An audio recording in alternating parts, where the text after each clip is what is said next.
Buenas tardes, amigos, ya estamos nuevamente en esta serie Nuevo León 200, donde estamos escribiendo, o no escribiendo, sino estamos compartiendo toda la historia de nuestro estado, toda la historia, lo que somos, lo que fuimos y lo que nos ha forjado este carácter, ¿no? Lo veíamos en el primero de la serie, cómo el carácter, el medio geográfico intervenía en todos estos procesos. Y bueno, aquí vamos a continuar, les agradezco mucho contar con su presencia en este programa, que nos estén viendo, y bueno, saludar, ¿no?, al maestro Oscar Tamés, la maestra Elizabeth Moreno. Y pues bueno, Leo, qué gusto saludarte, compartir en este programa, ¿por qué no llamarlo como es? De revisionismo histórico, en algunos pasajes de reescribir la historia. No quiere decir que quienes lo hicieron mal, quiere decir que lo hicieron con la información que tenían, y todo conocimiento científico está sujeto a revisionismos, a cambios, a transformaciones, y a 200 años de Nuevo León es oportuno darle una revisada a la historia de los nuevoleoneses. Así es que Nuevo León 200, y un honor compartir con ustedes esta mesa. Sí, buenas noches. Además, estamos en un contexto donde la historia se está reescribiendo, o sea, no solamente la historia de nuestra región o de nuestro estado, sino que es una época de cuestionamiento, de reflexión, de repensar cómo se escribió la historia y ver en qué cosas estuvieron acertados y qué cosas son erróneas, y plantearlas con la nueva perspectiva y con las nuevas metodologías, ¿no? Sin duda la tecnología también ha ayudado mucho, ¿no?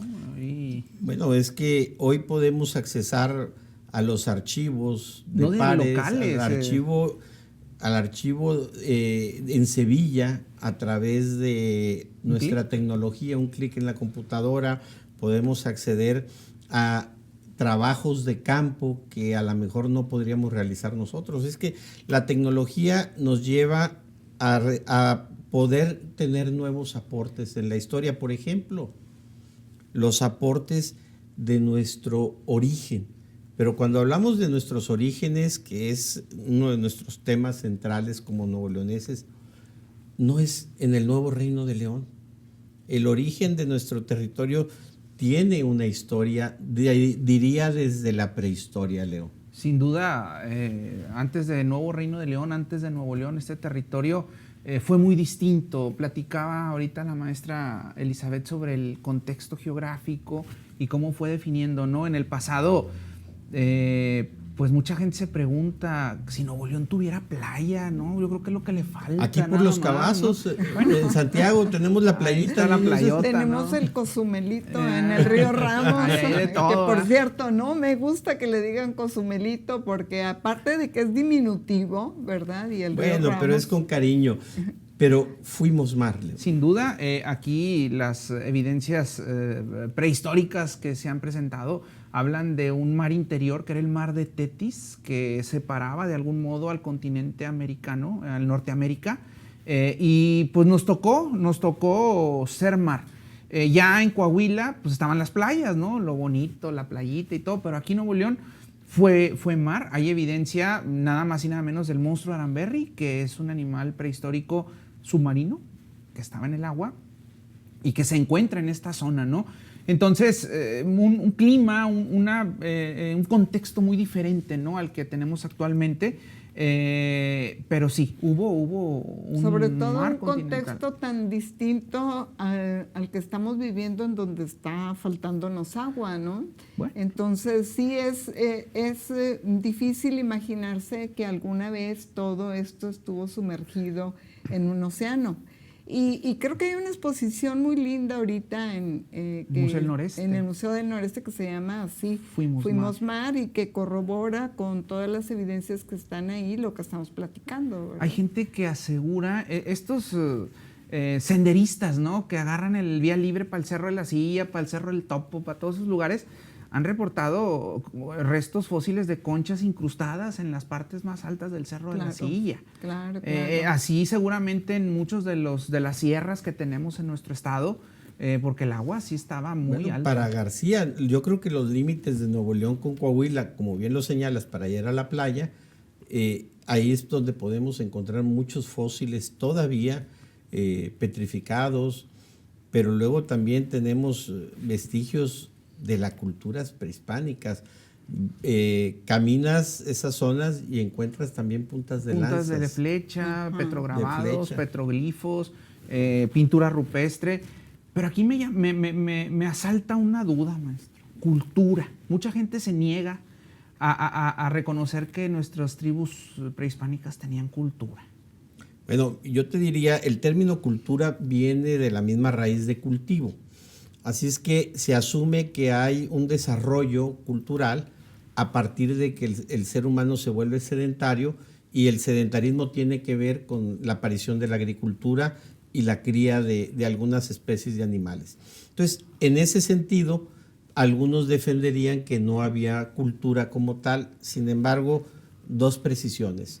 Araceli Rivera y el INAH, Instituto Nacional de Antropología e Historia de aquí en Nuevo León, tienen investigaciones muy serias que demuestran que ya había cultura, ya había sedentarismo, ya había cultivo de algunos maíces primitivos, algunas, vamos a decir, cría de algunas especies. Así es que si nos fuéramos a esa definición, ya comenzaba a darse la cultura. Bueno, yo tengo quiero disentir un poco, o más bien quiero precisar. Creo que una cosa es el concepto de cultura y otra cosa es el concepto de civilización.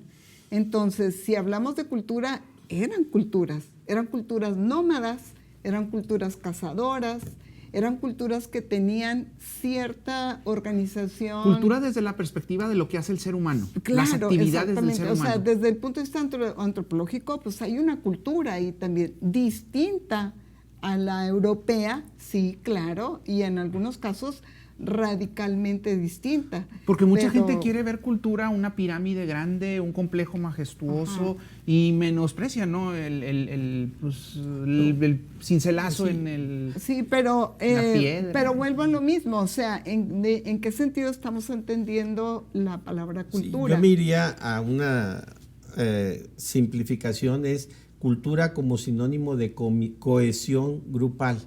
Todo aquello que cohesiona un grupo, exacto, es cultura porque da identidad. Exacto. De tal manera que si la supervivencia, la pesca, la caza y otros elementos los cohesionaban, esos elementos les formaban cultura, porque como ya lo señalaste, tenemos vestigios en las piedras, en las rocas. Aquí en nuestro estado tenemos petroglifos en algunas zonas. Yo no quisiera decir los lugares, porque luego a veces vamos y destruimos los mismos seres humanos. Están muy resguardados. Sí, pero sí tenían un lenguaje, o sea, un lenguaje que los hacía, con el cual se comunicaban perfectamente como los españoles se comunicaban con el español. De no haber existido el lenguaje, no hubieran perdurado. Claro, y perduraron durante siglos. Beatriz Braniff, una antropóloga muy reconocida que ha estudiado en un libro muy hermoso que se llama La Gran Chichimeca, pues habla justamente del valor de esas culturas, de cómo pudieron sobrevivir en condiciones bastante hostiles en algunos casos. Okay. ¿Cómo era entonces la sociedad o las sociedades, entendiendo que eran diferentes pueblos? Un dato interesante, esto nos lo platicó Lorenzo Encinas, en paz descanse, que decía que los grupos nativos eran selectivos al momento de cazar los borregos. No cazaban hembras ni cazaban borregos pequeños. Había puros grandotes y machos para asegurar, cuidaban la naturaleza, hacían un equilibrio ecológico, pero también comían. O sea, eso pues ya habla de un conocimiento del entorno. Pues claro, eran seres humanos, inteligentes y todo, bueno, solo pero que ¿cuáles con una eran cultura esos distinta. pueblos? ¿Cómo era su vida? Es la pregunta que me asalta en este momento. Exactamente. Es una muy buena pregunta, te voy a decir por qué, Oscar. Porque uno de los primeros cosas con las cuales los hacemos primitivos es que no diferenciamos, sino decimos los chichimecas. Todo un grupo, ¿verdad? un Como compendio. si fuera, cuando eran muchos, como tú dices, muchas culturas, muchos pueblos. A ver, ¿cuáles eran esas culturas? Pues entre pueblos? otros, que son bastantes, alazapas, coahuitlecos, come pescado, los negritos, los alazapas, los Los Kikapús. Los Kikapús que venían más del norte, pero Lipan. los Lipanes, pero esos Kikapús hicieron incursiones incluso hasta Higueras ya en periodo colonial. Entonces, ¿Los Rayados? Úpale, pues ahorita que están de moda. Los ¿no? meros Pues, meros, los- los meros meros, los guachichiles. Yo digo Ah, que bueno. esos eran de mi pueblo. Los guachichiles. Bueno, sí. pero entonces pregunta porque eso es un tema de uso común. Los Rayados es por la tribu o el poblado o la comunidad de los Rayados, así como hay los gualagüises, los pescadores. Hay una tradición muy arraigada de que los Rayados de Monterrey del fútbol tienen ese nombre por esta etnia que habitó, que por ahí anda una imagen todavía Sí, ya en el Facebook. ya del siglo Ajá. XIX con personas con características de tribus nativas, rayadas Ay, todas, unas blancas, rayas blancas, que de ahí viene. Pero por ahí Alberto Barrera Enderle, quien es considerado el cronista y el historiador oficial del Club de Fútbol Monterrey, aclara que no, ¿verdad? Que esto tiene que ver con el doctor Carlos Canseco y un equipo, bueno, él como directivo, pues empieza a generar, ¿no? Todo el asunto. Debería haber dicho que sí, porque Alonso de León dice que casi todos los pueblos tenían, los hombres eran los que se rayaban de diferente manera, o sea, había distinciones en cómo se Pero ponían las el rayas. equipo de fútbol tiene otro origen. Sí, el origen oficial es el doctor Carlos Canseco, que fue directivo en algún tiempo en sus inicios y que se trajo la indumentaria de un equipo preparatoriano en donde él estuvo participando. Es lo que platica Alberto Barrera, ¿verdad? Pero- Nos encanta la idea de pensar que Ajá. pueda. A mí me parece más literaria, ¿verdad? Se Tal oye vez por más- eso, de que se oye más bonito de los guerreros estos. Sí, pero hecho, en al algún- parecer la entrevista al doctor Carlos Canseco da otro dato. Sí, no, yo no dudo que, es más, Estaría estoy genial, segura, estaría genial que estoy hubiera sido. segura que ese es el origen. Yo lo que digo es que estaría mucho más literario y todo eso, recuperar como lo aguerrido que eran estos Pero pueblos. estamos en Nuevo León 200. Vámonos, no estamos Estamos en hablando de Nuevo León fútbol. 200 en un revisionismo histórico, en un compartir la historia con nuestro público a través del canal 28. Así es que yo entiendo, sería más romántico y literario, pero la información dura a veces sobrepasa es la los que- gustos. Sí, y es lo Sí. oficial, ¿no? Por Digo, así Así es. decirlo. Yo digo que sería Estaría muy bueno padre. De hecho, la que mascota. dijera, sí, también por eso.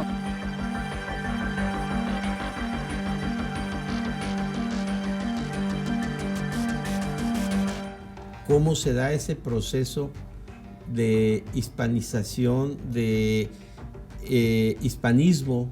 Recordemos que la conquista se da 1519-1521. ¿Fueron puros españoles los que llegaron? Pregunto. Y No. portugueses. Es que no sé. Bueno, Sí. Portugueses. A ver, eran españoles, eran portugueses, muy probablemente debieron venir también africanos, debieron venir árabes o gente con ascendencia árabe. muchas palabras en México que tienen Así es que orígenes. decimos Bueno, España en el como español. nación, pero es una mezcla cultural. Mi pregunta es por esto, ¿por qué no entró hasta acá la conquista de Hernán Cortés? ¿Por qué se detuvo abajo, por decirlo así, de Nuevo León? Pues ¿Le yo- daría miedo entrarle a los trancados en el Yo norte? creo que lo aguerrido de las tribus del norte, de los grupos más bien del norte, de las poblaciones del norte, y también la geografía. O sea, la geografía incidió en un devenir histórico distinto. Y la otra cosa es que aquí hubo resistencia al sometimiento español, lo cual no ocurrió tanto en el centro, En el aunque centro. también. Sí hubo, también pero al final hubo se aliaron. resistencia, ajá. Pero aquí en el norte hubo mucha más resistencia al sometimiento y a la servidumbre, porque eran dos formas de vida completamente distintas. Y que si hubo expediciones, ahí está la de Álvar Núñez, Núñez de- cabeza de vaca, ajá. que recorre desde la Florida hasta acá, hasta Sinaloa. la Bahía de Quino, acá Sí, por acá. Sonora, todo Lo esto. encuentran en Sinaloa. En Sinaloa se encuentra de nuevo con españoles. Ahí esa expedición, al menos en Nuevo León, deja por ahí alguna, incluso hasta una leyenda de que se le aparecía un personaje a Martinillo y allá por Cerralbo, y que muchos dicen que era este señor, Álvar Núñez, otros que era Quetzalcóatl, otro que las tribus perdidas. Digo, es una leyenda, pero pues habla de que la posible presencia de Álvar Núñez, la presencia de Álvar Núñez. Nuestro territorio ya como conquista lo vamos a encontrar con Luis de Carvajal de la Cueva. No podemos negar que hubo incursiones predominantemente sobre la costa. Recordemos que los españoles llegaban por barco e iban explorando por la costa. Luego, ya que dominaban el terreno, iban incursionando hacia tierra adentro, por llamarle de esta manera. Es el caso de Hernán Cortés y sus expediciones, y es el caso de las expediciones tardías, como podríamos llamar la hispanización de Nuevo León. ¿Por qué? Porque si estamos hablando de 1521 y Nuevo León, se darán las primeras incursiones ya formales hasta 1573. Estamos hablando de 50, 52 años después.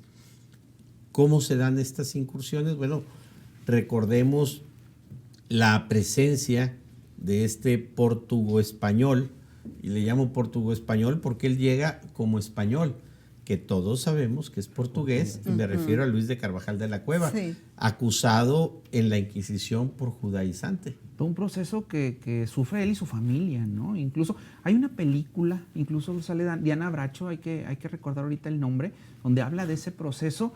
Y bueno, él no muere en la Inquisición, muere de una enfermedad dentro de las... La crónica, hablábamos de esto Oscar y yo hace rato, la crónica de Alonso de León dice que murió de tristeza en las cárceles de la Inquisición, porque finalmente finalmente fue exonerado, pero ya había muerto, ¿verdad? Y dice que murió de tristeza, y Oscar tiene otra interpretación de esa tristeza. Hoy se suicidan en las cárceles con el papel de rollo, se cuelgan con el papel de rollo sanitario. Así, Luis de Carvajal fue el primer nuevoleonés que se murió de tristeza.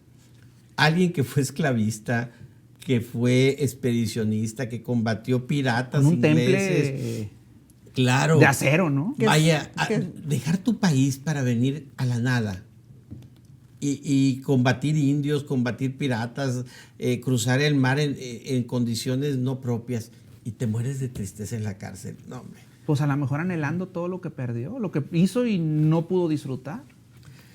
Hay un detalle. Le había escrito al rey pidiendo su intervención, y la contestación del rey de que lo soltaran llegó casualmente tarde, ya se había muerto de tristeza. Después de que falleció, sí. Ahí había muchos intereses detrás de intereses me refiero yo territoriales. Económicos, territoriales. ¿Por qué? ¿Cómo llega? ¿Cómo llega Carvajal a Nuevo León? Pues a través del pánuco, ¿no? Era lo que me había platicado usted la vez pasada. Bien.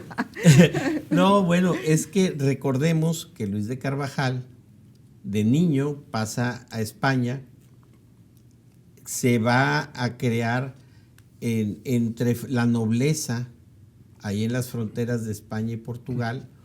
Hay algunos, como nuestro querido amigo Samuel Temkin, un servidor, que creemos que en ese espacio, en el castillo de Benavente, él va a conocer a Felipe II. Y ahorita diremos por qué. En fin, de ahí su tío, que es el que lo había adoptado después de su orfandad, se lo lleva hacia África al trabajo de esclavizantes. Él trabajó esclavizando africanos para convertirlos en afroamericanos, para convertirlos en esclavos acá en estos territorios, en Cuba y luego ya posteriormente en tierra continental.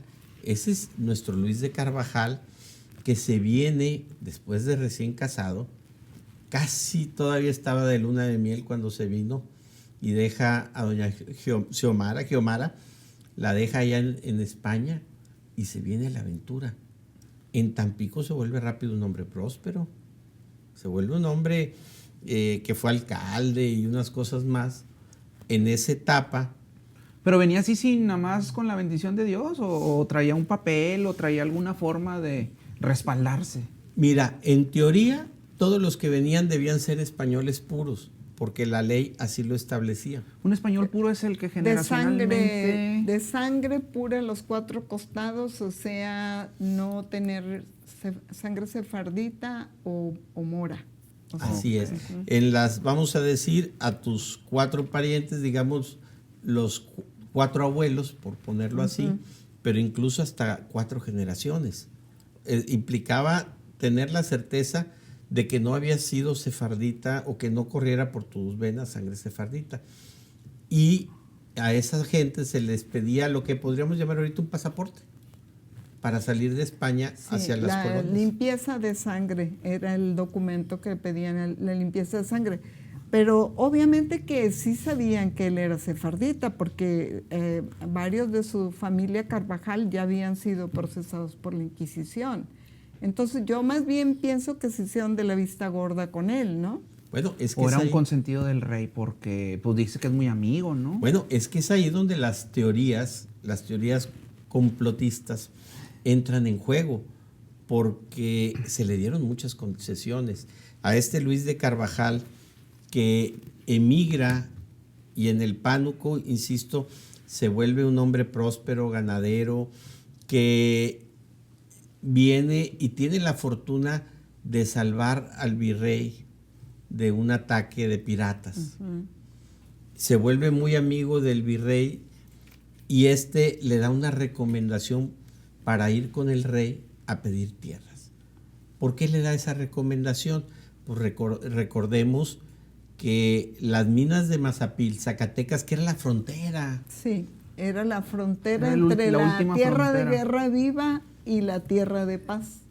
Así es, entonces el problema era que de Mazapil bajaba a México, de México a Veracruz, y salía la mercancía hacia Europa. Hablo de los minerales, los metales. Algo que era costoso, supongo. Demasiado costoso y peligroso. Y largo el trayecto y difícil. Los saqueos, o sea, el robo, los saqueos, era costoso, largo y peligroso.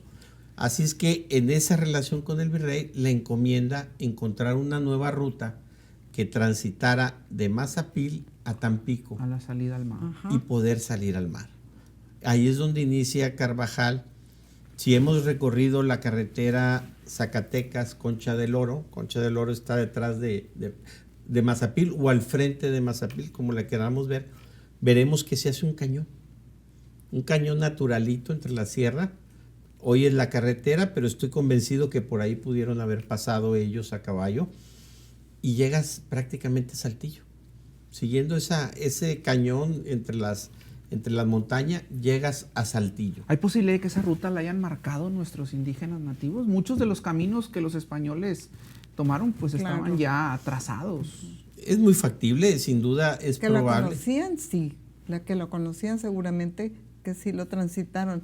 Óscar, pero yo te quería preguntar si es en esta primera visita que hace a Mazapil, cuando conoce a este grupo de conquistadores con los que van a ser muy importantes para su historia y para la historia de este estado, que es Diego de Montemayor, Gaspar Castaño de Sosa, Alberto del Canto.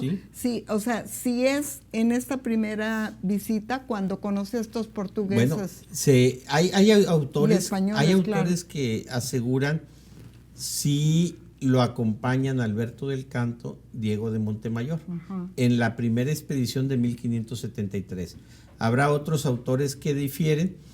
Por lo pronto sí es muy, muy factible que lo hayan acompañado en la ruta de expedición. Te paras en Saltillo, ves hacia el horizonte y está el famoso, la Abra de apertura, donde ves al fondo un valle que es hoy Monterrey, el Valle de Extremadura. Lo va a transitar 1573 y volvemos.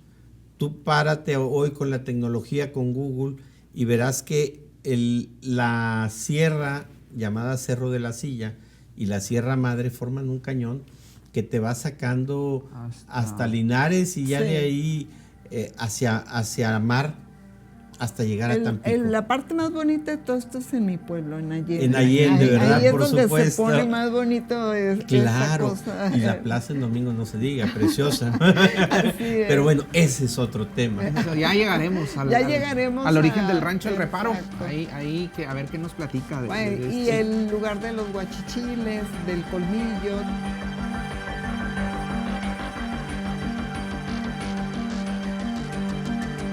Hay una historia de la esposa del primer cronista, Alonso de León, que se la roban, ¿no? Pero no Colmillo, el otro. Guajuco, el hermano. Sí, pero porque ya él le había ahí, lo había molestado, ¿no? Entonces era un ir y venir. Pues claro, o sea, eran confrontaciones permanentes por los choques culturales, como decíamos, de formas de vida totalmente distintas, ¿no? Entonces sí hay historias además de mujeres aguerridas. Hay una, estoy saliendo tantito del tema, ahorita volvemos a Luis Carvajal. Nos regresa, profe. Bueno, es que es un poquito más adelante, ¿no? Pero hay una historia que cuenta Alonso de León de un ataque a una casa por los indios de la propia casa, o sea, se le insubordinaron al colonizador. Y entonces lo flechan en el estómago y al hijo lo flechan en los hombros y se quedan tirados afuera de la casa. Entonces dice Alonso de León que la mujer muy varonilmente, ese es el adjetivo que utiliza, va por ellos y los arrastra, la flechan en la pierna, la flechan en la cara y aún así no se detiene y gracias a eso sobreviven tanto el marido como el hijo, ¿no? Entonces, imagínense todo lo que tuvieron que pasar las mujeres que vinieron a colonizar. Esta casa de Alonso de León que está en Cadereyta, ¿no? Muy cerca de la horqueta que se forma entre el río San Juan y el río Santa Catarina. Hemos estado ahí, está un lugar muy El bonito. San Juan y el Ramos. Es el río Ramos que pasa por detrás, ¿no? Y el río... Se une con el San Juan. Sí, con el San Juan. Porque el Santa Catarina pasa por acá, por el otro lado. Por el otro lado. Ah, ok, bueno. Sí. Y en esta expedición primera de Luis Carvajal no venían mujeres. No, en la expedición no, primera no hay reporte de tal, probablemente vinieran, pero lo interesante es que una vez que encuentra la ruta de Mazapil a Tampico, va con el virrey y el virrey le da una carta de recomendación para irse con el rey. 1578 se va con Felipe II y le pide un terrenito. Necesito construir mi casita de Infonavit, necesito un terrenito, sí, algo ya Saltillo ligero. estaba fundado en 1577. Ya Saltillo, a la versión que tenemos, porque la versión que tenemos es el documento del Parral. Ajá, sí. Y el documento del Parral, híjole, dirían los químicos, no aguanta la prueba del ácido. Es un documento bastante cuestionable, ¿eh? Así es que en 1578, ahorita ya hablaremos en un momento más de esto, llega con el rey, le dice, oye, mi rey, pues dame, su rey, era su rey, no fue un halago. Mi Felipe. Mi Pipe, vengo por una capitulación. Concédeme estos terrenos que descubrí. Y le pone número a la casa. Pues le dan una capitulación que hoy diríamos en términos actuales una escritura. Nomás para que se den una idea, la capitulación o escritura dice un territorio que va de Tampico a Mazapil, que incluye 200 leguas de lado. La semana pasada hablamos de que una legua tiene entre 4.100, 4.200 o hasta 5.000 metros, depende la medición que se utilice. 200 leguas por cada lado, de mar a mar, es decir, del Golfo al Pacífico, y así hasta el norte.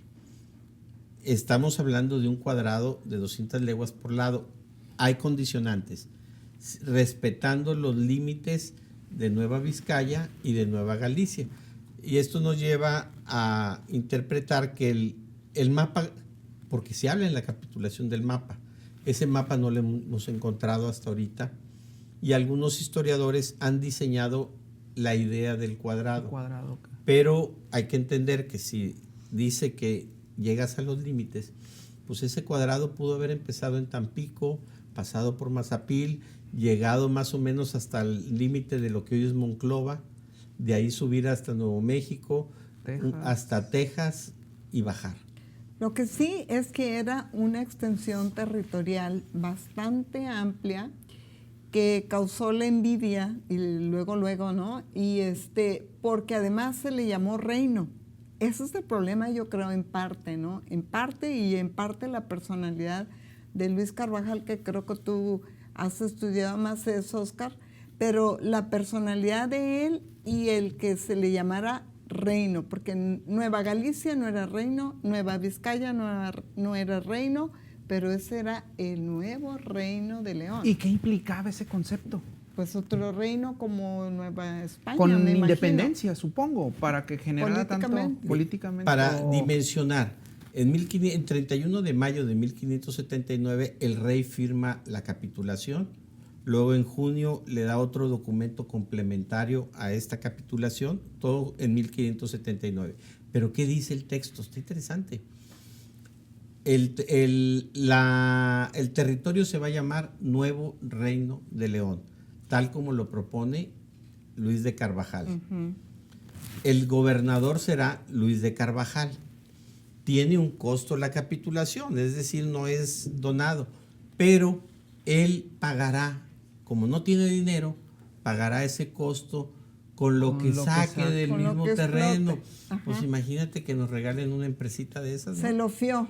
Le fió el terreno. Le fió el terreno. Todavía no ponían ese de hoy no se fía, mañana sí. No, sí, en las tienditas ahí. Se lo fió y le dijo, ahí me lo vas pagando como puedas, como vayas explotando y vas sacando, ¿no? Claro, o sea, y por eso hablamos de que había algún tipo de familiaridad, de amistad, no de familiaridad de familia, familiaridad de conocerse, de amistad, de confianza, porque se le dieron muchas salvedades a Carvajal.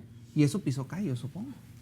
Pero no solo eso, le exigen traer un barco, que es una urca, cargado de españoles para poblar los nuevos territorios. Sin documento de limpieza de sangre. Así nomás. Le dan un salvoconducto para que no le pidan el documento de limpieza de sangre, el pasaporte para salir de España. Así es que vienen 196 personas documentadas por nombres de Extremadura, de Andalucía, del Reino de León y de algunos otros lugares. ¿Por qué es importante señalar? Porque Extremadura, porque Andalucía tenían muchos sefardita. Claro.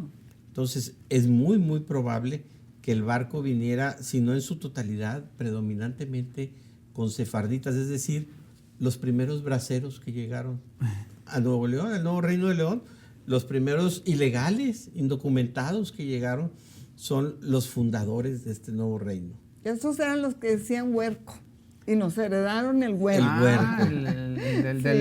Del demonio de griego, ¿no? El Orcos. No, creo que, he oído. Huerco es diablillo, significa diablillo. Sí, pequeño travieso. Pingo. Entonces, también por eso el cabrito que vemos ahí en la mampara. Fíjate que ahí viene el tema de los sefarditas. Finalmente se trajo muchos sefarditas, algunos practicantes del judaísmo, otros ya nada más sefarditas por sangre y ya eran cristianos, ya eran conversos completos, porque había el converso simulado que de día era cristiano y de noche judaizante. El criptojudío que le llaman, criptojudío. Y personajes, entonces con esto de ahora la nacionalidad sefardita, la nacionalidad española europea, dicen, es que aquí fue un asentamiento de sefarditas. No, tajantemente no. Sé que estoy destruyendo una versión ya muy consolidada. Pero no probada. No probada. Exacto. De los 196, vamos a decir por qué digo un no tan contundente. De los 196 pasajeros documentados en el barco, en la urca, a la que le llamó Pánuco, de hecho sea de paso, en la investigación de Temkin así lo confirma, no hay ninguno que repita con Diego de Montemayor. Es decir, llega su gente, baja en la costa, y de esos 196, algunos le dijeron, ahí nos vemos. Incluyendo su hermana, sus sobrinas, su sobrino. Es decir, ya no. estamos en la tierra del sueño, vamos a decir el sueño americano, el primer sueño americano, pero yo no estoy dispuesto a irme a la aventura contigo al monte, con los indios, a las agresiones, a sufrir las inclemencias. Me quedo en lo urbano, en donde hay posibilidades de construir patrimonio y de una mejor calidad de vida. Entonces, muchos de los acompañantes... ¿A dónde se fueron? A las ciudades ya establecidas. Se incursionaron a las ciudades establecidas, desde los que se quedaron en Tampico hasta los que se fueron a la Ciudad de México y a otras como la familia de él, Así su propia familia, su hermana, sus sobrinas se van a casar a la Ciudad de México y finalmente ahí es donde los van a procesar y los van a llevar a la hoguera. Sí, porque la mayoría sí murió en sí, procesado. Pero sí llegaron muchos sefarditas a Nueva España, no digo con Luis Carvajal, digo que la afluencia sefardita sí está probada, pero por ejemplo en Michoacán, en Guadalajara, es etcétera. que, a ver, desde Hernán Cortés era sefardita. Ajá. Desde Hernán Cortés y quienes le acompañaron de Extremadura, tenían muchos de ellos su origen sefardita. A lo que quiero llegar es que es un mito eso decir que Nuevo León es fundado por sefarditas. Pudiéramos decir, el primer poblamiento, los que acompañaron a Carvajal, en su mayoría sí eran sefarditas. Los que fundaron Cueva de León, los que fundaron Villa de León, los que fundaron Almadén, los que fundaron la única fundación de Monterrey, la de Villa de San Luis, ahí podemos encontrar sefarditas. Pero de esos 196, muchos lo abandonaron. Otros mueren cuando el celo del virrey hace que le quiten a los soldados. Sí, exacto. Y se destruye. Los nativos hacen una masacre. Los sobrevivientes emigran principalmente hacia Saltillo, que efectivamente ya para 1581, 1582, ya Saltillo sí era una población, porque es donde él adquiere los víveres para venir a estos poblamientos. De tal suerte que se despuebla esta zona y conoceremos la mal llamada Fundación de Monterrey de Diego de Montemayor. Pero tienes que explicarnos por qué mal llamada. Para que no dejes así el enigma de la frase, la mal llamada.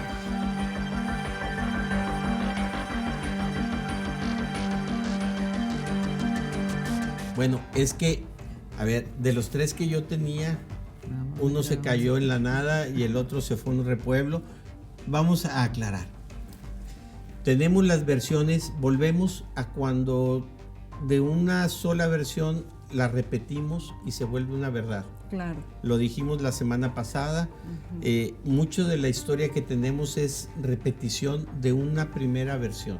Lo que nos ha dicho Eugenio del Hoyo es que hubo 3 fundaciones en Monterrey, ¿verdad? Y eso está cuestionado. Eugenio del Hoyo encuentra un gran documento que es el documento del Parral. Dicho sea de paso, un gran historiador, Eugenio del Hoyo, uno de nuestros santones, diría yo, de la historia nuevoleonesa, junto a Israel Cavazos, contra Isidro Vizcaya y otros personajes más, pero él toma literal el documento del Parral. ¿Qué es el documento del Parral?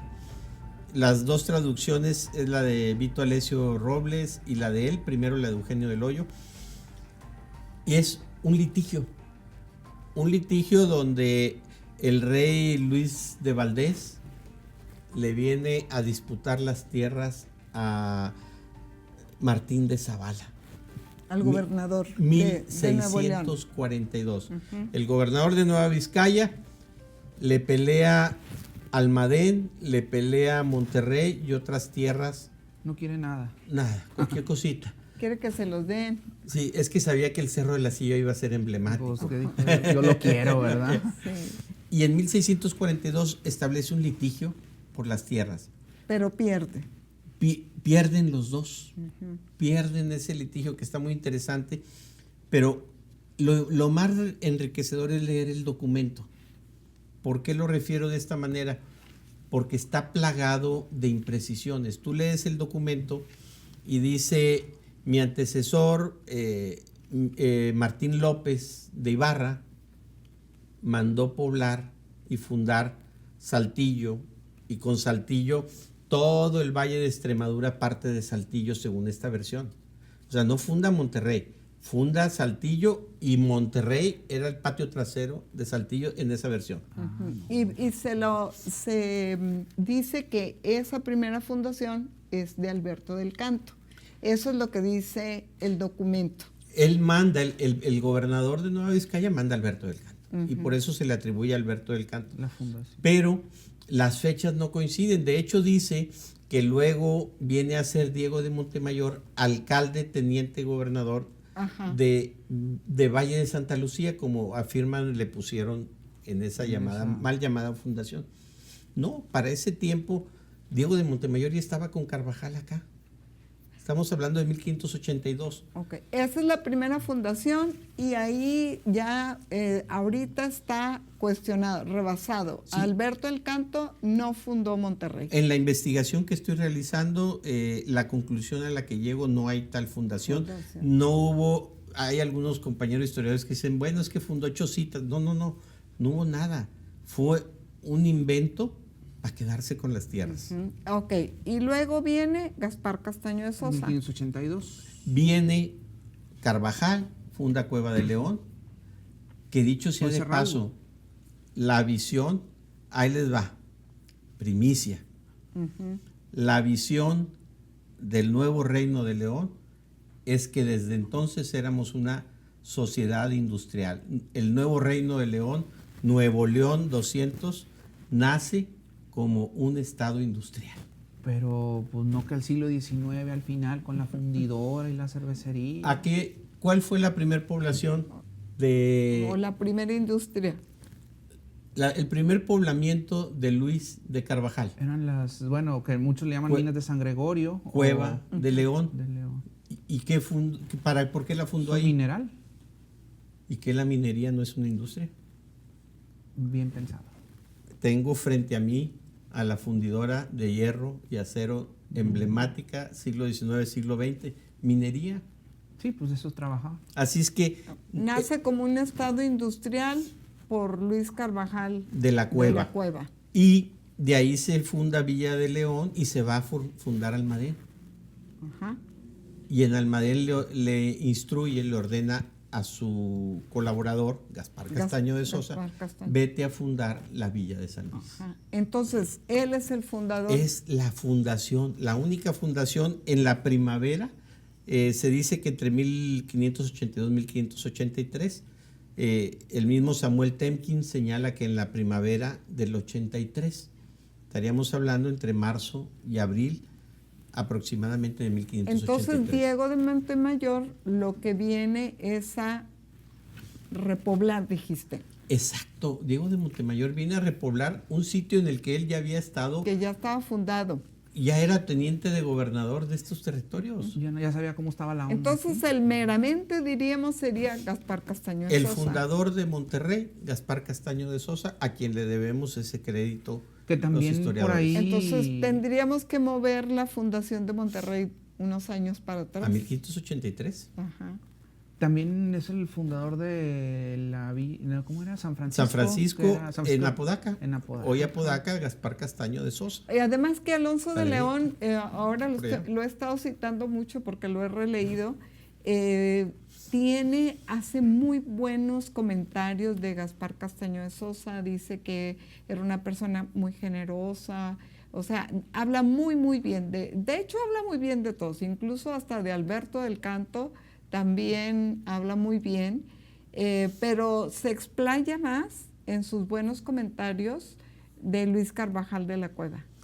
Es que el gran problema, y aquí vamos quizás al egocentrismo de nuestro fundador, ¿por qué se llamó Nuevo Reino de León? Primero porque seamos reino. Primero Hay quienes afirman que es por el reino de León en España, pero si vemos la genealogía de Luis de Carvajal, los nombres, sus apellidos, No. su abuelo era Carvajal por la abuela. Su papá se apellidaba Carvajal, pero porque adopta el apellido de su mamá, de la abuela de Luis. Y por el otro lado, el abuelo materno se apellidaba de León. Así es que el papá se apellidaba Carvajal de León, él se va a apellidar Carvajal y debiera llevar el de León. sí. Y en Olvidarás el fuego, esta novela magnífica que escribió Gabriela Riveros, dice que el río Santa Catarina lleva el nombre de la mamá. Catalina. Catalina, Es que, exacto. a ver, dentro de las imprecisiones que hay que enmendar, hay quienes dicen es que Alberto del Canto le puso Cerro de la Silla, Río Santa Catarina y Cerro de la Mitra. No. Esto debió haberse nombrado en 1573. Antes. ¿Por qué? Porque las ordenanzas del rey Felipe II establecían que los exploradores debían ponerle nombre Ajá, a los a los claro. territorios. Sí, claro, para ubicarlos también geográficamente, ¿no? Y hablando de estos cuestionamientos a Eugenio del Hoyo, otro cuestionamiento que se le tendría que hacer, y creo que ya lo ha hecho Temkins y lo haces tú también, es esta representación tan negativa de Luis Carvajal de la Cueva que, digamos ahí, Eugenio del Hoyo dice que miente en todas las acciones que él dice que participó. Entonces, como que tiene una visión bastante negativa de Mira, yo Carvajal. me quedaría con Eugenio del Hoyo, el historiador, que con las herramientas que tenía, igual que Israel Cavazos, igual que Isidro Vizcaya, lograron una gran historia que nos toca. Abrir brecha. Sí, ellos abrieron brecha, nos toca ese revisionismo, por eso lo estamos haciendo ahorita. Más allá de confrontarlos, porque no sería nunca, mi papel sería de lo que escribieron, hay que enmendar. Y en el caso concreto de Luis de Carvajal va a padecer que lo suyo era un reino, y si era un reino porque lo podía heredar.